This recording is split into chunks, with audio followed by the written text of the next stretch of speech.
Come closer. I'm going to say this quietly, because it isn't the kind of thing you shout. Someone has told you a lie about your eyes. Maybe not in words.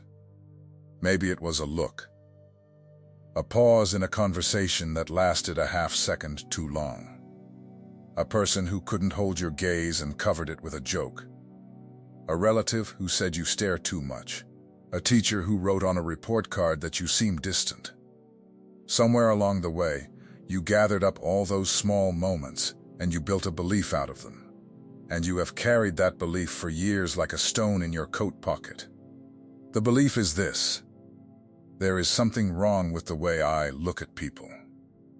I want to take that stone out of your pocket tonight, piece by piece, because it was never true, and the fact that you believed it has cost you more than you know. You clicked on a title with a strange word in it. Rubedo. It's an old word, and the people who use it now usually mean something I don't preach. So let me tell you what I mean by it, and then I'll set the word down and we'll talk plainly. Rubedo, in the old language, meant the reddening. It was the final stage, the moment in the furnace when the metal stopped being ore and started being gold. Everything before it was blackening and whitening, breaking down and purifying. Rubedo was the color that appeared when the work was finished, the red of the fire showing up in the metal itself. I'm not here to teach you alchemy. I'm here to tell you that God has been running a furnace, and you have been in it, and something has started showing in your face. Not because a philosopher said so, because Scripture says so, and it says it about a man who came out of a night of wrestling with a limp and a new name.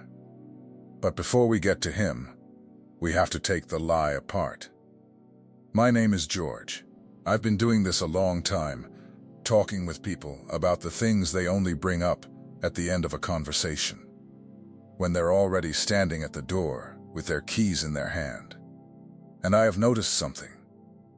The ones who carry a calling almost never come to me talking about the calling. They come to me talking about what's wrong with them. That's how the enemy works. He doesn't argue with your calling. He can't. He just convinces you that the evidence of it is a defect. So let's start there. Let's take the first piece off. The lie says people pull away from you because something is off about you. Here's what's actually happening. You have to understand what a human being does when they meet a gaze that doesn't flinch. Most people, in ordinary conversation, are performing. Not maliciously, it's just how we survive each other. We put on the face for the office. We put on the face for the in-laws. We put on the face at church on Sunday morning, the one that says everything's fine. And then we drive home in silence, and neither of us says a word until the exit ramp, when someone looks at you, and you look back, actually back. Without adjusting your face to match theirs, you have broken the arrangement. You didn't mean to. You just didn't know the arrangement existed, because you've never been able to perform the way they do. And in that half second, the other person feels seen. Not judged. Seen. And most people have gone so long without being seen that the sensation of it feels like exposure. They don't pull back from you. They pull back from what your presence made them feel about themselves. I watched this happen with a woman in my congregation. I'll call her Dana. Dana worked nights at a distribution warehouse outside of town, and she came to me once after a Wednesday service. Nobody left. The room half empty. The folding chairs already stacked, and she said, "George, I think I make people uncomfortable, and I don't know how to stop." I asked her what happened. She said a coworker had been crying in the break room. Everyone else looked at their phones. Dana sat down across from her and didn't say anything for a long time, and then asked one question. And the woman told her everything. Her marriage, her son, all of it. 25 minutes. And when it was over, the woman thanked her, and then avoided her for 3 weeks. Dana thought she'd done something wrong. Dana had done the only right thing in that room, and the woman avoided her afterward, because you cannot unbe seen. Once somebody has actually looked at you, you have to decide what to do with that. And most people aren't ready to decide. That's not a defect in you. That's a furnace effect. The metal that came out of the fire is a different color than the ore that went in, and the ore doesn't always know what to make of the gold. Now the second piece. The lie says, if this were really from God, it would feel like a blessing. I want to introduce you to a man who would laugh at that. Jacob. Not the polished Sunday school Jacob. The real one. A man who lied to his blind father with goat hair on his arms to steal a blessing that wasn't offered to him. A man who ran and kept running and built a whole life in a foreign country under a father-in-law who cheated him over and over. And still he ran. 20 years of running, until there was nowhere left to go and his brother was coming toward him with 400 men. And the night before that meeting, Jacob sent everyone across the river. His wives, his children, everything he owned. And he stayed on the other side alone. And a man came out of the dark and wrestled him until daybreak. Now listen to what happened. The stranger couldn't overpower him, so he touched Jacob's hip and put it out of joint. And Jacob, wounded, with his leg wrong, would not let go. He said, I will not release you unless you bless me. Read the next part slowly. The stranger asked him his name. Think about what that question was doing. The last time Jacob had been asked to say his name, he was standing in front of his blind father, and he lied. He said, I am Esau. That lie had shaped every year of his life since. This time he told the truth. He said, Jacob, deceiver, heel grabber, that's who I am. And in that moment his name changed. Israel, one who strives with God.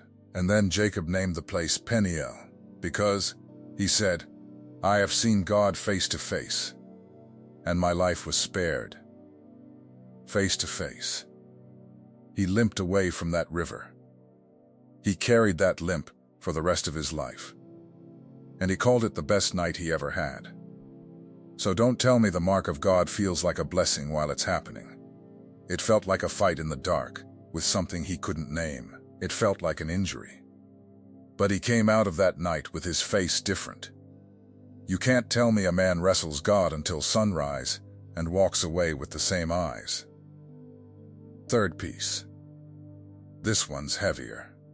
The lie says, you feel too much, and that's a weakness you should be managing better. I need you to hear how backwards that is. Have you ever noticed that you can walk into a room and know, before anyone says a word, that something happened in there? A kitchen at 6 in the morning, where 2 people had a fight, the night before you can feel it in the air, before you even see their faces. You'd tell yourself you're imagining it.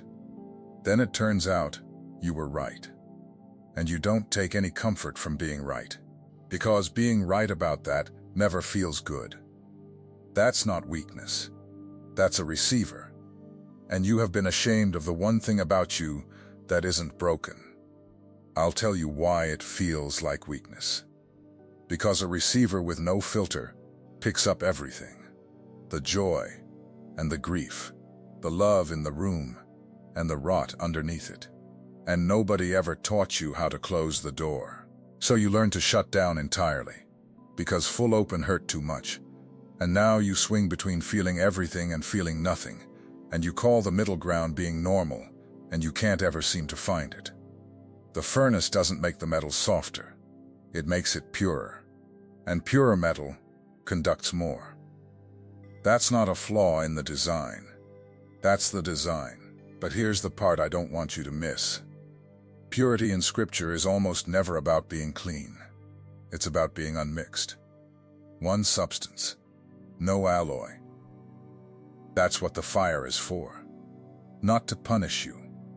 To burn out everything in you that wasn't yours, the fear you inherited, The shame somebody handed you at 9 years old. The version of yourself you invented to survive a house that wasn't safe. All of that is alloy. All of that is going to burn. And what's left when it burns is red hot, and it shows. That's your Rubedo. Not a mystical stage on a chart.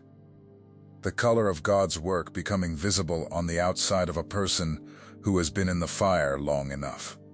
Let me show you something about a refiner. Because the men who wrote the Bible knew this trade the way we know a car engine, and we've lost the picture. A refiner doesn't walk away from the fire. He can't. He sits in front of it. And the whole time the metal is in there, he is watching it, not the flame, the metal. Because if he leaves it in too long past the point, he doesn't get gold, he gets ruin. So he stays. His face is a foot from the heat. He is sweating. He is not doing anything with his hands, he is only watching. And there's one thing he's watching for. He waits until the surface goes still, and he can see his own reflection in it. That's the sign. Not a temperature, not a timer. When the metal is clear enough to hold his face, the work is finished, and he pulls it out. Now sit with that for a second. Every year you have spent in this, the confusion, the loneliness, the questions you couldn't put down, the nights you stared at a ceiling asking God why he made you like this, you have assumed that he was somewhere else during all of it. That he set the thing on fire and went to attend to more important matters. He never left the front of the furnace. He has been sitting there the entire time with his face a foot from the heat, watching one thing, and one thing only, the moment your surface goes still enough to hold his reflection. And that is why people see something in your eyes. They're not seeing you. Not primarily. They're catching the edge of a reflection that got into you while you were burning. And they don't have a name for it, so they call it intensity, or they call it strange, or they don't call it anything and they just look away. Malachi said it plainly. He shall sit as a refiner and purifier of silver. Sit, not stoke, not abandon. Sit. You've had the wrong picture of that fire your entire life. You thought it was a punishment being administered from a distance. It's been a man sitting inches from you, refusing to look away, waiting for the moment he can see himself in your face. Fourth piece. The lie says, you're alone in this. You have looked around at your family, your job, your church, and you have concluded that nobody else operates the way you do. And that conclusion has hardened into something that feels like a life sentence. Let me tell you something about the aloneness. Every single person God ever set apart went through a season where the aloneness was the loudest thing in their life. Not incidentally. Structurally, Moses spent 40 years on the backside of a desert with sheep before he ever saw a bush burn. David sat with a harp on a hillside while his brothers ate dinner at the table. Elijah asked God to take his life because he was convinced he was the only one left. And God's answer to Elijah wasn't a lecture. It was food and sleep, and then a whisper. And then this, there are 7,000 who have not bowed. You are not the only one. You have just never been in a room with the others. But the aloneness had a purpose, and the purpose was this. God had to get you where nobody could tell you who you were. Think about it. If you had been surrounded, affirmed, celebrated, folded neatly into a group, you would have become whatever that group told you to become. The isolation is what kept you unformed by human hands long enough for God to form you himself. The furnace is a lonely place. There's only one thing in it at a time. And I'll be honest with you about something, because I'd rather be honest than impressive. There was a stretch of about 4 years in my own life where I stopped praying out loud. I kept doing the work. I kept showing up. I stood in front of people and said true things about God and meant every word of them. And then I drove home and the car was silent, and I had nothing to say to him. I told myself it was a dry season. The real word was that I was angry, and I didn't think I was allowed to be. What broke it was a Tuesday afternoon in an empty sanctuary. I'd gone in to fix a light, and I sat down in the back row instead. And I said out loud the thing I'd been refusing to say for 4 years. It wasn't reverent. I wouldn't repeat it here. And nothing happened. No voice, no warmth, nothing. But I got up different. Something had come out of me that had been in there rotting, and the room absorbed it. And I drove home, and the silence in the car was a different kind of silence. That was the fire. 4 years of it, and I didn't know it was the fire until it was over. Which is how it always goes. So when I tell you that the loneliness has a purpose, understand I'm not saying it from the outside. I'm saying it as someone who spent 4 years assuming the furnace was abandonment, and found out at the end that it was the most attentive God had ever been. Now let me come back to the eyes, because that's what the title said, and I haven't forgotten. There's a moment in Exodus that people rush past. Moses comes down from the mountain the second time, carrying the tablets, and Scripture says his face was shining, and he didn't know it. He didn't know it. That's the detail. He came down, and everybody backed away from him. And Moses couldn't understand why, because from the inside, nothing felt different. He'd been up there, talking. That's all. And the fire he'd been standing in had gotten into his face, and he was the only person in the whole camp who couldn't see it. And Aaron and the leaders were afraid to come near him. Do you understand what I'm telling you? The people who loved him most were the ones who kept their distance, not because he'd become monstrous, because he'd become lit, and they were still adjusting to the dark. So Moses put a veil on, not for himself, for them. And I wonder how many years of your life you've spent wearing a veil, so other people wouldn't have to feel what your presence made them feel. Softening your voice, looking away first. Always first, laughing at the joke you didn't find funny, so nobody would notice you were reading the room instead of joining it. You've been veiling something you never even got to see. That's the cruelest part of the lie. It doesn't just make you hide. It makes you hide something you don't know you have. I want to stop and say something plainly, because there's a bridge here, and I'd rather build it in the open than pretend it isn't there. Everything I've laid out tonight is the outline, the shape of the thing. And for some of you, the shape is enough. You'll hear this, and something will click into place, and you'll go on and live differently starting tomorrow. But I've been doing this long enough to know that for others of you, the shape isn't enough, because you don't just want to know that God set you apart. You want to know what for. You want the instructions. There are messages that pass through your eyes, and there are messages that pass through your spirit. If something in you recognized itself while watching, don't dismiss it. That is the Spirit confirming what was already written. The secret protocol carries 7 keys that unveil what heaven deposited in you before you ever arrived, things no one around you has ever been able to name. It comes with the full audiobook for your moments of prayer, silence, and encounter with God. And you also receive the Awakening Map, the guide that illuminates the 5 seasons of spiritual awakening, revealing with precision exactly where you are and what comes next. The link is pinned in the first comment, but only for a limited time. Don't let this moment pass without a response. Now back to the lie, because there are 2 pieces left, and they're the ones that have been holding the whole thing up. 5th piece. The lie says, if you were really chosen, your life would look better than this. I know what your life looks like. Not the specifics, but I know the shape of it. Because I've heard it 100 times in 100 different kitchens. The bills that don't quite cover. The job that uses about 11% of what's in you. The marriage that's fine, technically.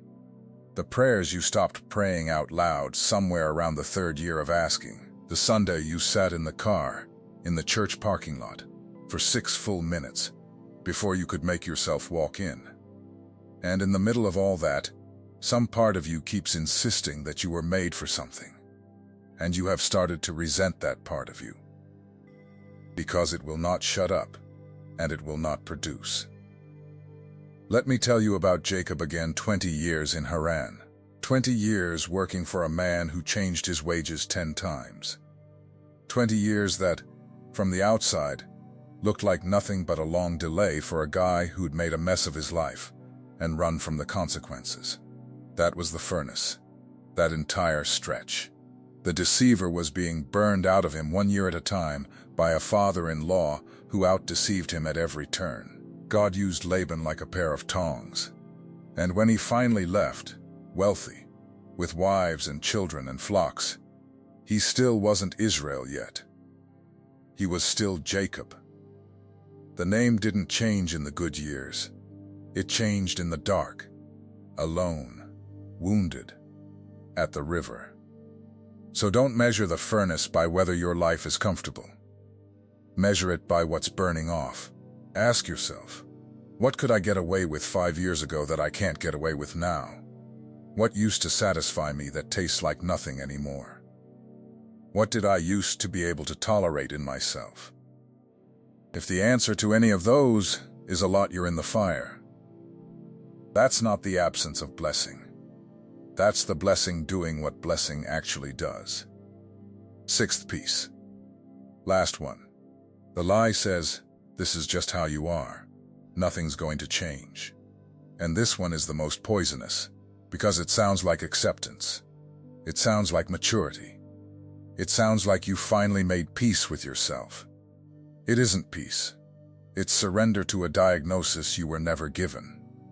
Jacob went to that river as a man who had spent his whole life grabbing. Heel grabber, that's what the name means, from birth. He came out of the womb holding on to his brother's foot. He grabbed a birthright. He grabbed a blessing. He grabbed wives and flocks and wealth. And every single thing he grabbed, he had to run from. Then one night, he grabbed something that didn't run. And that's the turn. That's the whole turn of his life. The grabbing didn't stop, it got aimed correctly. I will not let you go until you bless me. Same hands, same grip, entirely different object. Whatever it is about you that you've been apologizing for, the intensity, the depth, the way you feel things that other people walk past, the way you can't stop asking questions nobody else seems to need answered, that thing is not going to be removed from you. It's going to be aimed. The fire doesn't take the metal's nature away. It takes the impurity out, so the nature can finally do what it was made to do. So here's where the lie ends, and the truth starts. Something is different about you. That part was never in question. You've known it since you were small.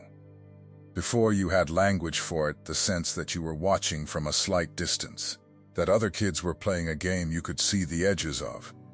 But the meaning you assigned to it was wrong from the beginning. You decided it meant you were broken. It meant you were being formed. You decided the distance was rejection. It was protection. You decided the sensitivity was fragility. It was equipment. You decided the fire was punishment. It was the reddening. And the thing that people notice when they look at you, and they do notice, whether or not they say it, is not damage. It's temperature. You've been in something. It shows. Moses didn't know his face was shining. He needed other people's reactions to tell him. And even then he misread them for a while. So I'm going to do for you what Aaron should have done for Moses on day one. I'm going to tell you plainly what you can't see from the inside. There is a light on you. It got there in the dark. And the people who back away from it are not your judges. They're just people who haven't been in the furnace yet. And one day some of them will be. And on that day they will remember your face, and they will come find you. That's what you're being prepared for. Not to be admired, to be findable. Someone is going to be in the worst night of their life, and they are going to need a person who has already been through the fire and can say, without flinching, I know. I've been there. Sit down.